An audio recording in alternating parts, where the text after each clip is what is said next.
जब जब हमारे जीवन में बाधा और कठिनाई का दौर प्रारंभ होता है, जब जब हमें समस्याएं बहुत बढ़ने लगती हैं हमारे जीवन में, तब तब हमारे परमात्मा ने कोई न कोई एक ऐसा विकल्प जरूर खोज रखा है जिससे उबरने के लिए हमें कोई बहुत ज़्यादा प्रयास करने की आवश्यकता नहीं, सिर्फ उन्हीं की कृपा मात्र है। एक तेरा सहारा काफ़ी है, दुनिया का सहारा क्या लेना। और इसी सहारा को प्रदत्त करने के लिए हमारे देवगुरु बृहस्पति, जो आपके जीवन में एकादश भाव में 21 अप्रैल से आए हुए हैं, यही गोचर के दौरान अभी नक्षत्र परिवर्तन कर रहे हैं।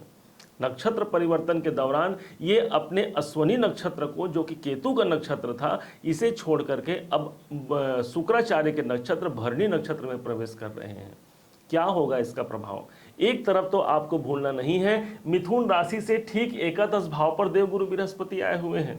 एकादश भाव वो भाव हो गया भाई जो आपके धन की बढ़ोतरी है, जो आपके कामनाओं की पूर्ति है, और साथ ही साथ यही तो वो भाव है जहां पर आकर के आपकी इच्छाएं जो कुछ भी है उन सभी इच्छाओं की पूर्ति के लिए एक स्टाम्प पेपर में इन्होंने दस्तखत कर दिया हो।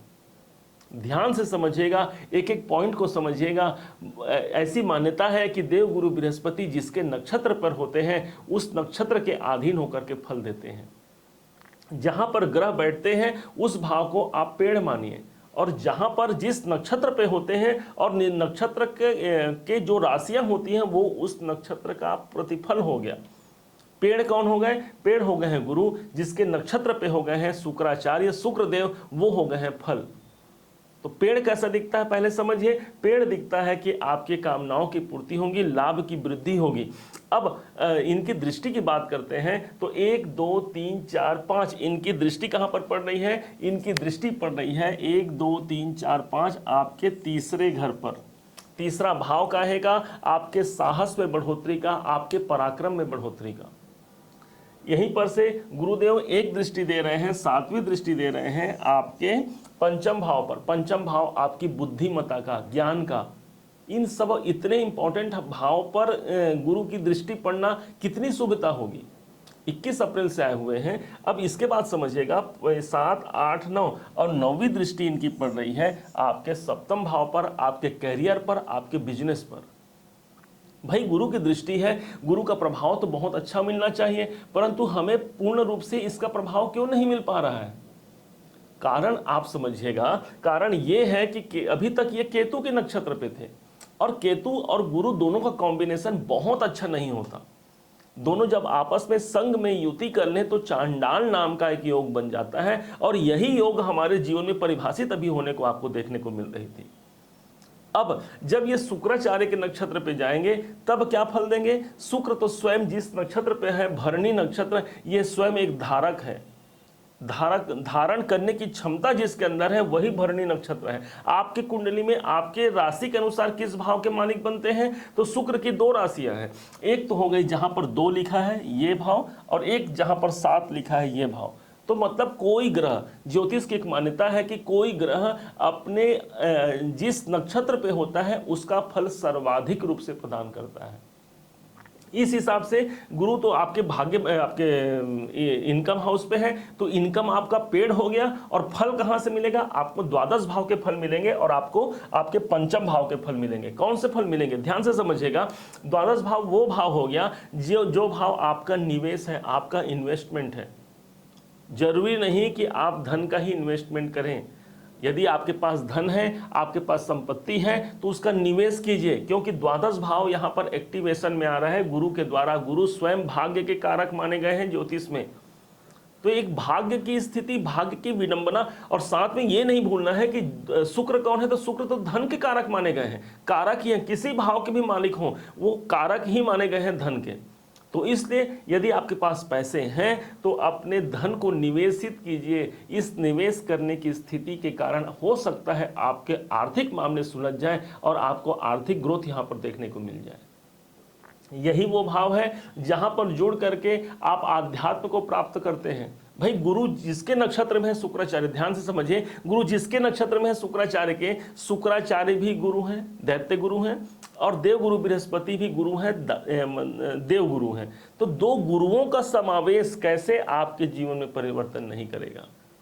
अब समझते हैं गुरु के द्वारा जो जिस नक्षत्र में है, भरणी नक्षत्र है, इनकी दूसरी राशि जो शुक्र के द्वारा प्रदत्त है आपके पंचम भाव, 1 2 3 4 5, पंचम भाव वो स्थान हो गया जो आपकी बुद्धिमता है, आपके बुद्धि कौशल को दर्शाता है। भाई जब गुरु के साथ में शुक्र का ये प्रभाव आ गया, कोई निर्णय क्षमता आपकी अद्भुत होने वाली है। माना जाता है कि हमारे कितने भी हम कार्य कर लें, यदि हमारे यहाँ पर कोई प्रॉब्लम है, हमारे मस्तिष्क में, हमारी बुद्धिमत्ता में कोई प्रॉब्लम है, तो हमारे कर्म जो है वो सटीक रूप से नहीं बैठ पाते। और यहाँ पर गुरु आपके बुद्धिमत्ता को अच्छा बनाएंगे, आपके जो निर्णय क्षमता है उनको अग्रसित करेंगे। यही वो भाव है जो प्रेम का भाव है, जिस भाव के वैसे भी स्वामी आपके तो भाई त्रिकोण के मालिक ही हो गए हैं शुक्राचार्य जी महाराज। इसलिए आपके प्रेम संबंधों में भी आप देखिएगा एक अच्छा खासा मिठास की स्थिति। यदि आप दाम्पत्य जीवन में हैं, यदि आप लव रिलेशन में हैं, तो अपने पार्टनर के साथ भी आपके देखिएगा एक मधुर संबंध कायम हो जाएंगे। किसी कारण से यदि खटास बनी हुई है तो वो मिठास में परिवर्तन होगी। क्यों बने होगी? क्योंकि शुक्र तो ऑलरेडी मिठास के कारक हैं, जिसके नक्षत्र पर गुरुदेव आए हुए हैं। अब जिनको संतान संबंधी कोई चिंता है, हो सकता है कि संतान हमारे बाधित हैं, संतान हमारे सही मार्ग पर नहीं चल पा रहे हैं, उनकी शिक्षा में प्रॉब्लम है, उनके करियर में प्रॉब्लम है, इन सबका दायित्व तो किनके पास भाई? उनके सबका दायित्व तो आपके पास होगा ना, मिथुन राशि के पास होगा, क्योंकि पंचम भाव यहाँ पर एक्टिवेशन में आ रहा है। तो उन चिंताओं से मुक्ति मतलब कि आप उनके एजुकेशन का एक समुचित व्यवस्था कर पाएंगे। उनके कैरियर में, यदि आपको अपने संतान के कैरियर में यदि कोई प्रॉब्लम दिख रही है, उनका निर्णय भी तो आप ही को लेना है। तो भाई जब निर्णय भाव पर आएंगे तो आपके निर्णय के द्वारा, आपकी बुद्धिमत्ता के द्वारा संतान के कार्य में भी वृद्धि दिखाई देगी। यही वो भाव है जो हमारा स्वयं का, हमारा एजुकेशन है, शिक्षा है हमारी। अब शिक्षा भाव यहाँ पर प्रभावित होगा तो हमारी शिक्षा में बढ़ोतरी होगी। जरूरी नहीं कि आप कोई विद्यार्थी ही हो, यदि विद्यार्थी हैं तो आपको सफलता का एक अच्छा एक अवसर आप समझ लीजिए, क्योंकि 21 जून से 26 नवंबर तक देवगुरु बृहस्पति शुक्र का प्रभाव देंगे। फल कहां पर है? तो फल पंचम में है। तो एजुकेशन में बढ़ोतरी के साथ साथ सफलता का एक सुंदर संजोग यहां पर मिल सकता है। संतान नहीं हो रहे हैं, संतान की बढ़ोतरी मिलेगी।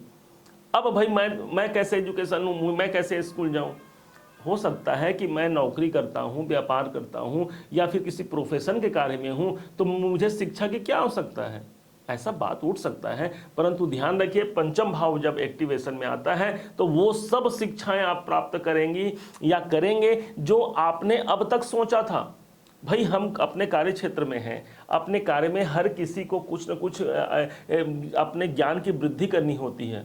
हम भी ज्योतिषी हैं, सब कुछ जानते हुए भी हमें दिन रात अध्ययन करना होता है, खोजना पड़ता है कि किस ग्रह की क्या प्रभाव होगी।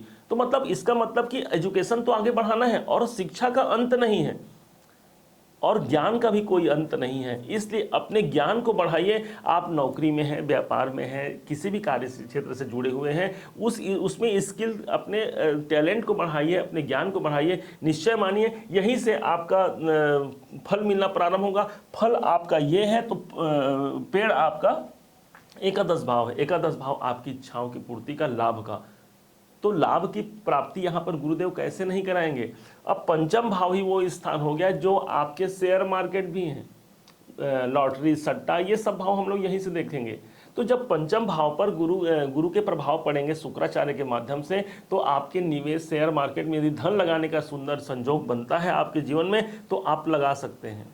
लेकिन उसके पहले आप अपने जन्म पत्रिका पर जरूर विवेचन करवाने किसी योग्य ज्योतिषी से, क्योंकि धन का मामला है भाई, कहीं आपको नुकसान न हो जाए। इसलिए यहाँ पर गोचरी स्थिति अनुकूल बनी हुई है, और यदि आपके जन्म पत्रिका में भी योग अच्छा बना होगा तो आप यकीन मानिए कि आपको निवेशों का प्रतिफल भी अच्छा मिलेगा, और साथ में आपने जो शेयर मार्केट में जो धन लगाया है उसका फल भी आपको सर्वाधिक अच्छा मिलेगा। बैठे हैं कहाँ? तो बैठे हैं एकादश भाव में। एकादश भाव वही तो स्थान है जहां पर आपकी कामनाओं की पूर्ति होना है। अब सप्तम भाव पर इनकी गुरु की दृष्टि। हमने एक वीडियो बनाया था गुरु का गुरुत्वाकर्षण, आपने देखा होगा उस वीडियो को। यदि नहीं देख पाए हैं तो इस वीडियो के बाद आप उसे जरूर देखिएगा। गुरु का गुरुत्वाकर्षण आपके मिथुन राशि के ऊपर बना हुआ है, जिसमें 14/6/2023 से लेकर के 19/7/2023 का वो डेट होगा, जिस टाइम पर यही गुरुदेव अपने 12 से 18 डिग्री पर होंगे।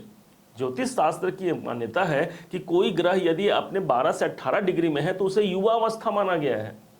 युवावस्था का मतलब ही हो गया 100% रिजल्ट, 100% आपको प्रतिफल देना। तो भाई एकादश भाव पर है, लाभ कैसे नहीं देंगे, लाभ दिलाने के लिए ही गुरुदेव यहाँ पर आए हैं, और नक्षत्र का प्रभाव तो आपके जीवन पर वैसे भी पड़ गया। अब इन्हें और अच्छा जागृति लाना है यदि आपके जीवन में, तो एक सुयोग्य गुरु का समावेश अपने जीवन में ले आइए। एकादश भाव आपकी इच्छाओं की पूर्ति का है, तो इच्छाओं की पूर्ति कहाँ से होगी? पेड़ कौन हो गया? तो पेड़ आपके गुरुदेव हो गए।